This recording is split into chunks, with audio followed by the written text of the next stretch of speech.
What's up, everybody? Welcome back. You know, it's a new day, so here we are. We're headed over to Neal Racing Converters. We're gonna go ahead and show you guys around the facility.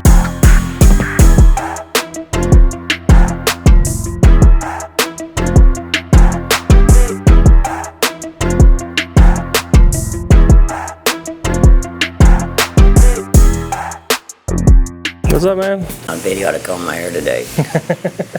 we're coming to pick up, you remember me? Robert. Yes, sir. Yeah, it's been a while. It's been a couple years. You're the concrete man. Yeah. I'm Marty's older brother. Yeah, I remember you. Yeah. So we're gonna... Last time I seen you was at the PRI. And yep. I just been through all my radiation. Yeah, because I remember you were going through some stuff with... Yeah, and 2 months later, my voice, I lost it again. Went back and they checked, and cancer is still there. Glad to see you're doing good. That's Marty's older brother. There you are. It's okay, man. Having a knockdown drag out with my IT company. For the people that don't understand, what is a converter and how does it work? Well, in a simplified way for somebody that you would tell for. Every vehicle either has a clutch or torque converter, okay? So it's either standard or an automatic. If it's an automatic, it has a torque converter. A torque converter is simply a fluid coupling. It's like two fans. If you took two kitchen fans, set them in front of each other, turn one of them on, it's gonna spin the other, okay? Well, you got one fan hooked to your crankshaft, one fan hooked to your input shaft in your trans. When the one on the crankshaft turns enough fluid into the receiving impeller to turn it, rear tires turn, car goes.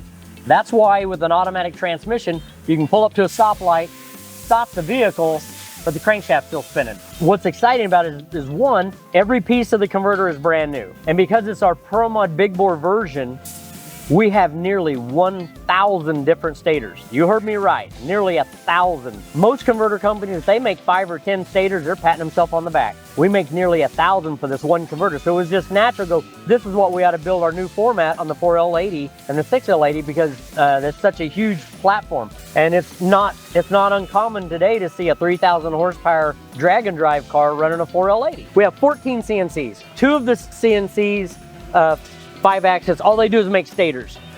This CNC right here, it's all it does in life is make stators. You can probably even come in and see it doing it. This is the blank to make the pump side. It's in the machine right now. So it's cutting all the fins in it and everything. Yep. We keep about 3,000 different stators in stock. When we cut the stators on the 5-axis, and you've seen that over there, then they're gonna come over to this machine and they're gonna get the outer ring cut. So a ring like this is gonna be bored out to fit on there, then that ring gets welded on. What material is this? Because it doesn't look like it's aluminum.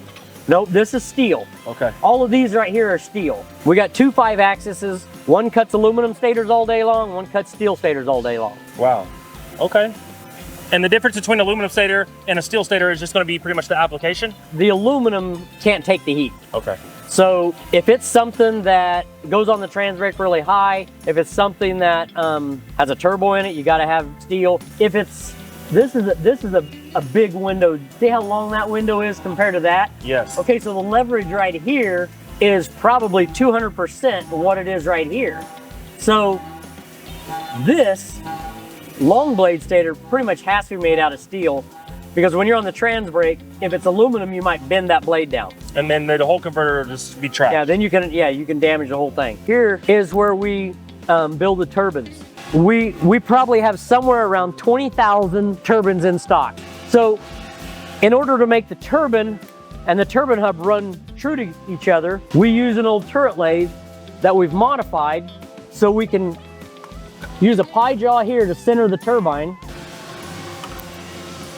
So you center it up like that. Now everything's running on a true axis. Everything's centered. And the turbine will run true to the turbine hub. And does that get welded on there? Yes. Okay. So on this machine, we'll go in and tack weld it, but from here, it's gonna go back to the welding division and it'll heliarc weld it rather than MIG weld. Okay. This was tack welded on that machine out there. Now it's ready for the welders to come in. Yeah, the TIG welders to come in and do it. This is one TIG weld station. Willie's been welding here for more than 30 years. This is another TIG weld station. So after a pump or a turbine's been furnace brazed, the next thing is for it to come in and be hand heliarc welded. It's already furnace brazed. You can see the brazing here And you can kind of see it along the lines of the blade, but it's also been hand heliarc welded here, here, here, here, back here, and down through there.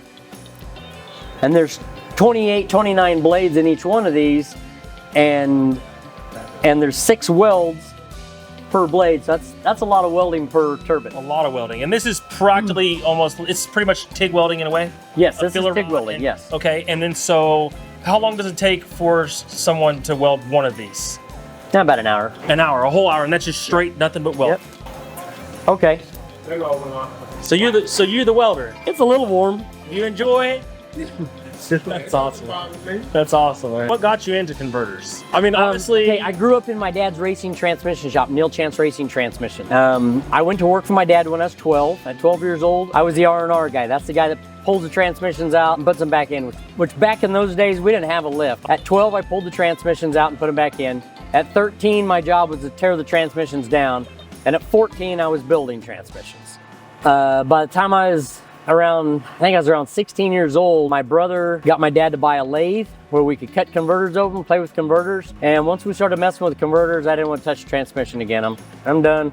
I want to do this torque converters. You know, I mean, it was the right time, right place. You know, 40 some years ago, there was zero technology in torque converters. And in fact, the only people that built torque converters were transmission guys, that the only way they could sell their racing automatic transmissions is that they built a converter too. And nobody really put any technology into the torque converter because their expertise was the transmission. So it was just the right time. When I say the right place, we're based out of Wichita, Kansas.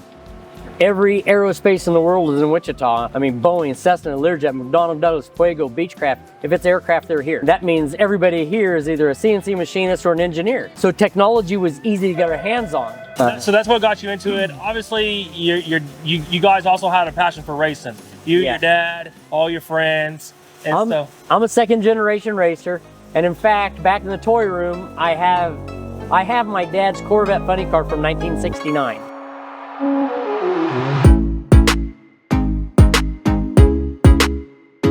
So up here is McEwen's funny car.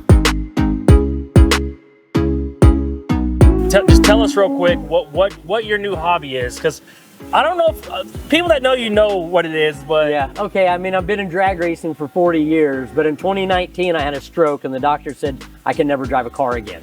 And they said I had to take 6 weeks off from work. So while I was off work, I started making Christmas displays, outdoor LED Christmas lights, just taking wrought iron, form it, make the display, and I had so much fun doing it, I just kept doing it. Thank you, Marty, for showing us around, man. Fine. Really do. She should have all your paperwork on there. All right, guys, we got our converter. Now we're gonna go over to the transmission shop so we can dyno the transmission. We need the converter since it has an aftermarket shaft. So that's where we're headed to now. Come on.